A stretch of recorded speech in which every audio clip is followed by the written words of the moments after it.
Philadelphia. Hello, everybody. It is the Bell and the Birdmen post-game show live right now from the Gatehouse. Thank you for everyone tuning in that has been here on YouTube for the entire game. See Jalen Hurts absolutely light up the Minnesota Vikings. Jonathan Gannon remembers somehow to play defense and completely neutralize Kirk Cousins, Justin Jefferson. Slay with 2 interceptions. Probably should have had 7, and Kirk Cousins has 3. There is still 2 minutes left in this game, but we decided, you know what? If the Vikings have given up on this game, we might as well start the post-game show. Vince Quinn, what is going on now? How are you, sir? Man, I'm great. This team got so much sharper. Like, that's really the overall thing that I can take away from this. Both sides of the ball, coaching, offensively, defensively, execution, offensively, defensively. Just really sharp all around in every capacity. It's a dominant win. They got ahead on Minnesota early, 14-0 early in this one, and they just never looked back. I really haven't had a moment this whole game where I felt like, oh, shit.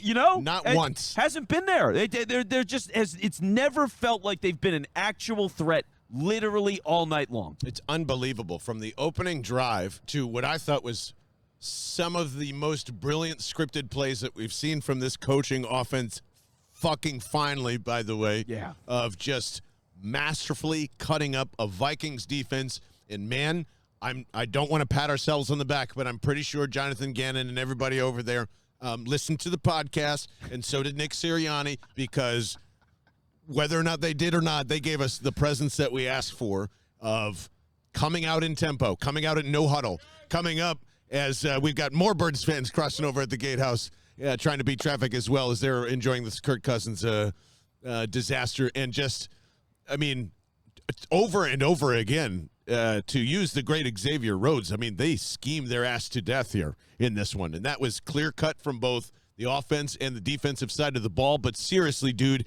shout out to Jalen Hurts, who probably, like, walking into this game, most people were saying that, like, all you got to do is just hang back and let Jalen Hurts try and beat you with his arm, and that's exactly what the Vikings thought they could do tonight. They played this bullshit, 3 safety, zone coverage, like constantly leaving the middle of the field open, large chunks open, and they said, you know what, I know what you saw on tape from Detroit. Here's Devontae Smith, and fuck you, I can throw. That was basically like what happened tonight, and I'm so happy that we get to talk about this. There's almost pick number 4. Oh, I'm feeling it. 53 seconds still to go in the game. But Vince Quinn, that's where I'm at. This team is just fine and going to have such a bright future with Jalen Hurts as long as he stays healthy, continues to get better. And it was all on display tonight, especially with his arm. Yeah, everything is starting to line up in the way that it's supposed to, right? Jalen Hurts, let me read you the full stat line, by the way, because it's really impressive as my phone, of course, goes on a black screen for a moment. 26 of 31, 333 yards. Go ahead. 1 touchdown and an interception. It wasn't even really his fault. Kenny Gainwell just kind of bounced it off of his hands. This was, as we talked about through the live stream, John, this is a paper-cut victory. Mm-hmm. Short, quick, left, right, 5 yards, 7 yards, 15 yards, 65 yards, whatever it was to Quez. Like, the balance of everything was just absolutely on point. It started with the first drive, which was immaculate.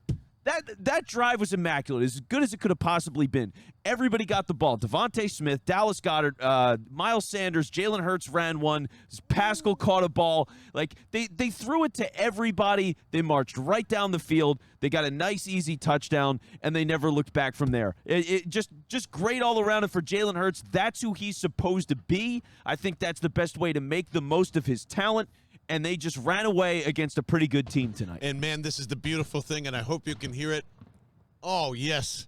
Those fireworks are going off right behind us right now, as that is the final, and that is literally how close you are to the stadium. And just the environment here at the Gatehouse has been phenomenal. So cool as Josh Sweat gets the sack on Kirk Cousins to end the football game. And everybody just looks around like they're dumb and like, all right. They had 4th and goal. They could have ran a play. They didn't call a timeout. They just let it tick off. So, yeah, the Vikings just gave up on the final drive and said, let's just get out of this and go home. Kirk Cousins, 3 interceptions tonight.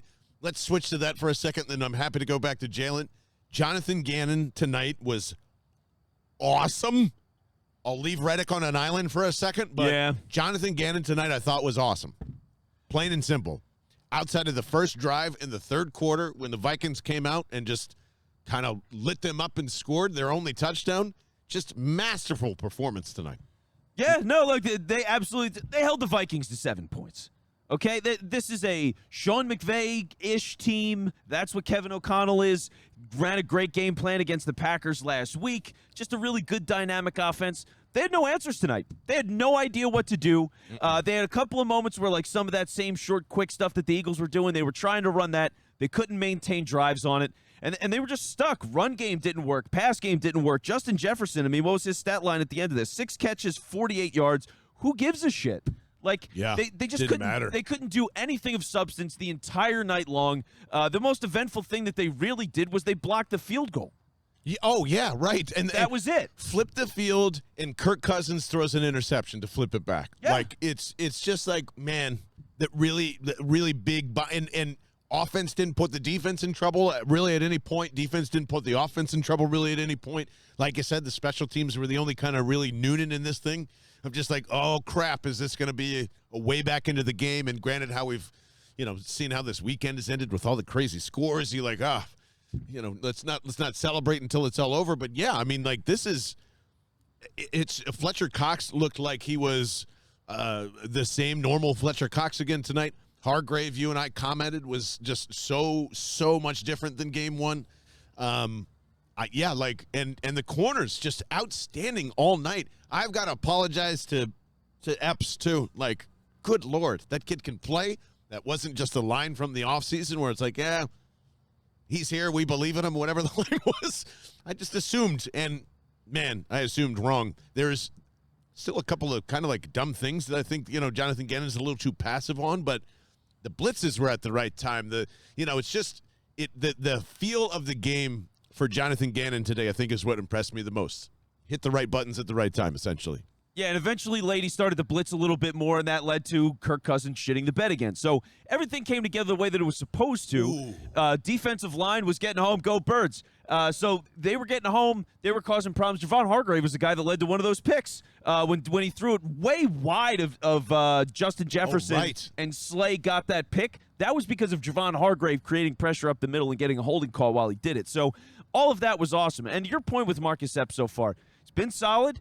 And on the same side with the opposite side of the ball, Miles Sanders. Like, when those were the weak points of the team, when we were evaluating them going into the season, and those two guys are holding their own, this is a phenomenal place to be. I mean, two weeks in, for all the problems we can have, and people can stomp their feet and whatever about the Lions game, the Lions are a little bit better than we thought, and you still won the game, and you are 2-0 now, going to Washington, who just got their ass kicked by the Lions. So get ready. Which, by the way, we're heading down there in a week, less than a week. We will be hanging out at FedEx Field with 1,000+ of us yelling at Carson Wentz for those exact reasons and a whole bunch more. But to get back to that, and especially to compare that with Jalen and where this team is at, like, it's just he is so multidimensional. We have to start respecting that now. And the passing game, yes, is still not all the way there, but if you were so put off by what you saw in Detroit in terms of decision-making and where it's at, and I think I finally kind of have a little bit more of a grasp in terms of his mentality, but would you say Jalen Hurts is typically more a conservative quarterback and not necessarily a guy that's going to sit there and grip it and rip it? And I think that's great. Like, he literally is exactly what you want. He will juke you out of your shoes and know when to do it. He will know when to throw a bomb X amount, and it looks like it's a good opportunity to do so. Will he leave some chances on the field? No doubt about it. I don't think that's probably going to change that much, but I would rather have this version of Jalen Hurts for the rest of his career. He's running out there and not taking hits. He's, avoiding pressure and finding the best play, the best option. That excites me because that's only going to get better and better and better. But tonight, I hope we saw that tonight. I hope there's a lot of praise for Jalen Hurts this week. Outstanding football game from him tonight. There should be, and especially when you consider that early on in this game, Minnesota's game plan was to limit his legs. were spying him. Like, they did not want him to run the ball. So when he's already affecting the game plan with the non-passing element of his game from the offset, that's a great place to be. And then, of course, when they finally turn their back on him because he keeps completing all these quick slants and pick plays and all that kind of stuff, well, he runs for 25 yards and he scores a touchdown. It's just they didn't have an answer for him. And the question you need to ask yourself when it comes to Jalen Hurts and whether or not you're going to believe in this guy, because we all get caught up in franchise quarterbacks, and Josh Allen's a fucking monster. Patrick Mahomes is a fucking monster. Justin Herbert is a fucking monster. All those different guys. The whole thing that you need to ask yourself is Jalen Hurts good enough? That's good enough. Way good enough. And you can figure the rest out later. That's what it's like. You can go do this thing right now. And I think we all are starting to feel that way. We were just looking it up on the live stream here before. 2-0, 63% chance that you end up making the playoffs. It's a good way to start. It's an even more impressive start if you're thinking about first-round buys. And I want to get back to the offensive side, specifically with like the scheme and everything. Let's talk about that Quez touchdown. Sure. Whew, this is what happens, man. This is what happens when, like, it's Devontae. It's Devontae. I thought you made a great point during the live stream where it's not necessarily that big play, punch out. We're just gonna keep throwing it down the field with our speed or whatever. Tonight was jab, jab, bang jab, jab. Snap, jab, jab, uppercut, jab, jab, bang. It was just kind of like, we got you here, we got you small, we got you medium, and now we got you big. And it was this crescendo that led up to it. Them coming out of mesh, out of 5 wide, out of all this stuff we haven't really seen really ever from this offense. Just totally excites me. All the different stuff that got this offense going in the early going, that Quez touchdown especially. I was just beautiful. Beautiful exclamation point on everything that they were trying to do tonight. Yeah, I mean, think about all the stuff that we had going into this game. Some of the storylines from week 1 going in and how everything played out this week. Tackling, check. Offensive scheme, check. Defense and the coverage especially, check. Miles Sanders, he did it again, check. Devontae Smith, targets early and often, check. Darius Slay fucking had 2 picks. Like, the playmaking on every side of the ball, everything's there right now. I don't even know. The only things I can look at this game and really nitpick about, their 2-minute drill was dog shit, and they were lucky that they got into field goal range, and they still blew the kick once they got there. It got blocked. So that's a nitpicky thing. They didn't score the second half either, if you want it. Yeah, sure. it's true. Yeah. So, like, those are the things. But otherwise, like, big picture with this team, what do you even talk about? Like, what do you worry about? You don't worry about anything. Now it's just like, I think you're just looking for opportunity at every nook and cranny, from who is the contender that's falling apart, that's got some nice pass rushing pieces, or an extra linebacker. Honestly, like, this kind of warms me up to, like, let's make sure the Bears are bad and go knock on the door when Roquan Smith is not really available. I don't even know if you would want a Jesse Bates from the Bengals. Like, who cares? Right now, you don't need him. No, that to me is a waste of time, unless, Charlie Garner just becomes like a complete, Charlie Garner. I like that throwback. Throw that in there. Yeah, that's a nice pick from the vault. Chauncey Gardner Johnson. There you go. Yeah, all the names. But like, he, to me, didn't have that much of an impressive night. Speaking of, like, if you want to get really nitpicky, there are some times who just, like, look lost. I'm sure that's just a little bit of time. He just got here too. So there aren't many things outside of, like, maybe needing a little more beef so Jonathan Gannon can dial up those blitzes in the first half along with the second half. Yeah, like, I don't know where else you kind of have, like, a thing with this team. Actually, I found one. Uh-oh. What do you got? I'm seeing Hassan Reddick in coverage, and it fucking sucks. Oh, right. It sucks. Yeah. It's so bad. It doesn't work. And even in the opportunities where they try to change it, we're like, oh, he's a middle linebacker. He's going to blitz the middle linebacker. It's like, well, you're costing him a couple of steps. I don't know. I just don't think – right now they have no idea what they're doing with him. And for a guy that was the star of the offseason in terms of, like, 2 days into free agency, giving him $45 million – that was a big deal. Now, he had 1 or 2 moments in this game where he almost might have generated a quarterback pressure. As in one, yeah. Yeah, which is not a sack. It's a not pressure. A sack. So he almost did that. But otherwise, I mean, there were times where Kirk Cousins saw him in coverage. He was like, yeah, fuck this. Boom. Yeah, and Like, it's just, maybe it's confirmation bias, maybe it's whatever, because it's two, like, really just weird games in a row. You know how obsessive I was with the Detroit game and all that stuff when I rewatch it. I don't need to rewatch what's wrong with Hassan Reddick. Like, this is the problem, and this is, it's going to continue to happen. Fletcher Cox was the good side that we like to see. This is the best side of Fletcher Cox, where you don't really worry about, like, okay, we just wasted a bunch of money on this guy, and, oh, well, the defense was still effective anyway. Last week, Fletcher is not effective, and Hassan Reddick continues not to be effective when Fletcher Cox is on the field.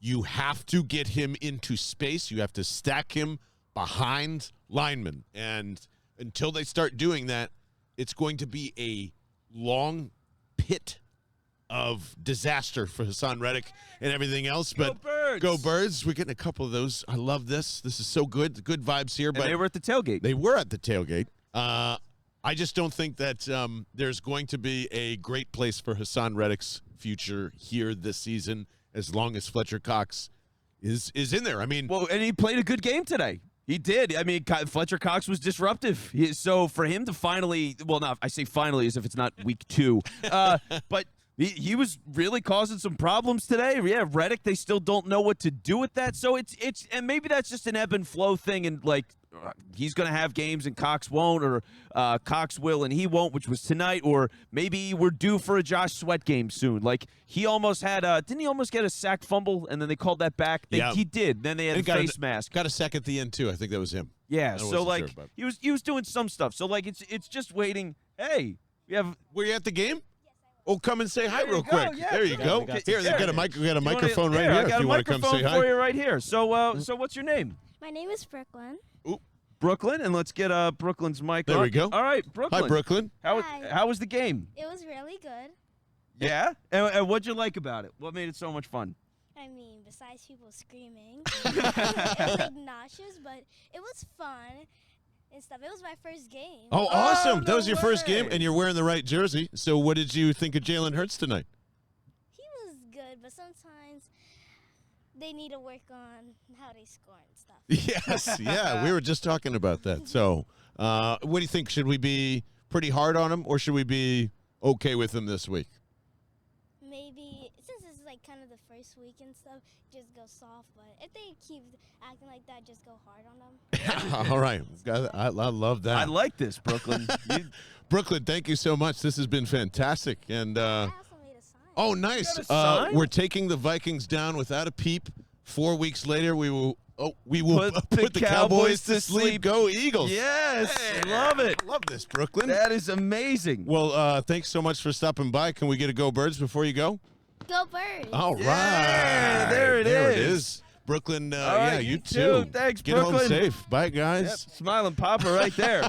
That's a See? night. So, Amazing. we'll take it easy with the Birds in terms of over-analysis this week. We had some fireworks go off right there. And, the one thing that is missing from all this wonderful post-game love? What? There's no fucking liquid death.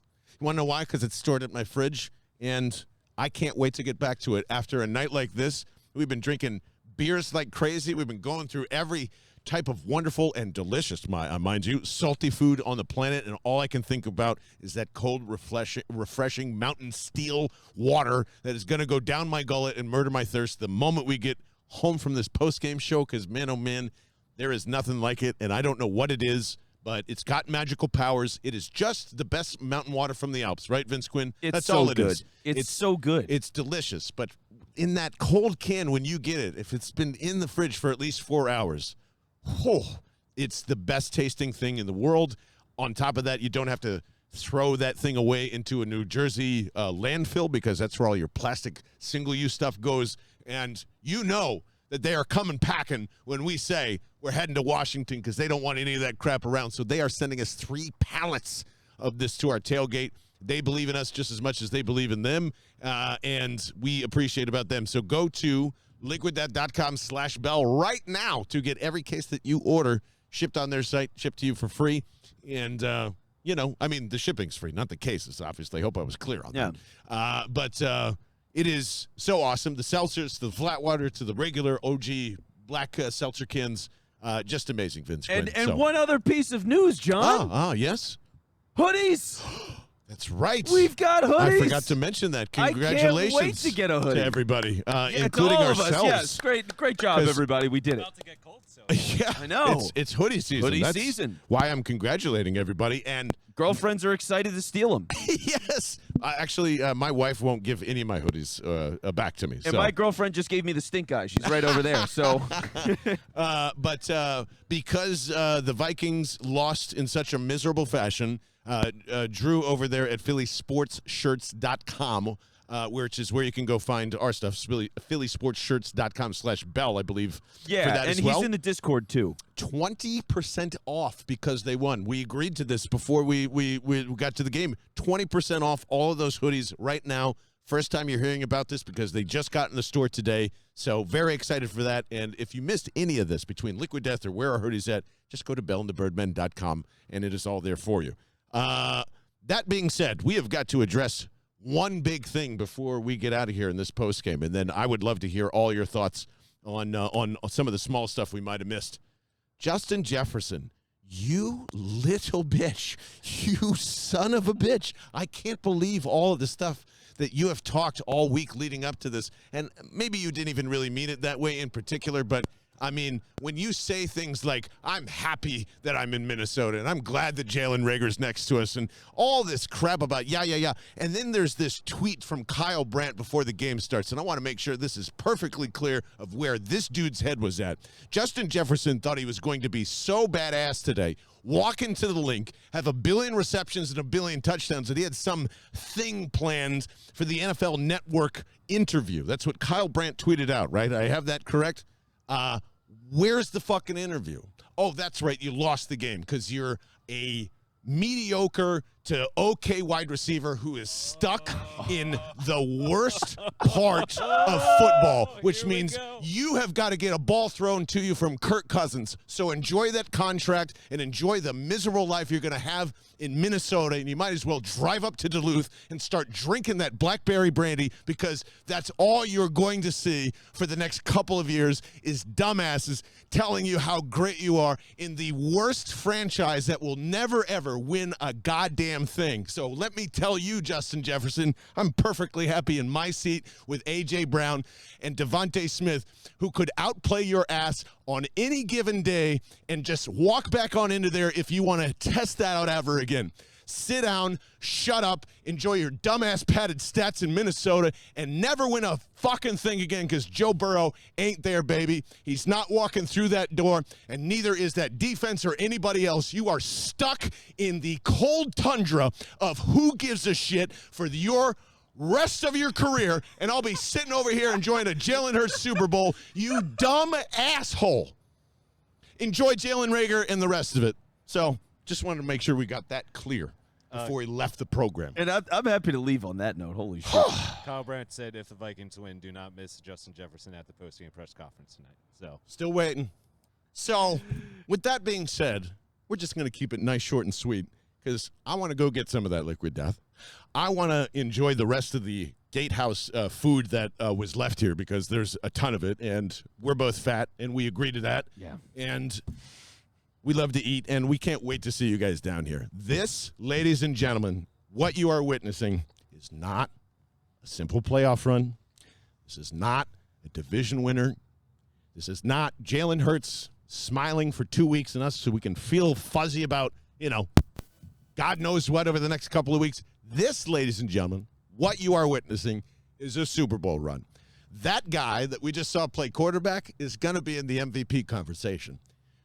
Why do I feel so confident about this? I've been saying it for 2 years. Now that A.J. Brown's here, changes the whole thing. He even said that. Yeah. Like, come on. Russell Wilson is a dead dog. Carson Wentz is going to be shot and going to be turned into glue soon. And Howie Roseman was right. You know why he was right? He was featured on the broadcast 3 times tonight. I don't know what they said about him, but I know they flashed over there. So if you're not on board, get on board. Thank you so much for watching and subscribing, because I know you're subscribing if you're watching on YouTube, and that helps us out so much. Give us a thumbs up and say hello, and make sure you're rating us 5 stars on Spotify, Apple, and wherever else you get your podcast. Vince Quinn, final words. What a fucking game. And ladies and gentlemen, I Can't wait to see you in Washington. E-A-G-L-E-S, Eagles! See you guys.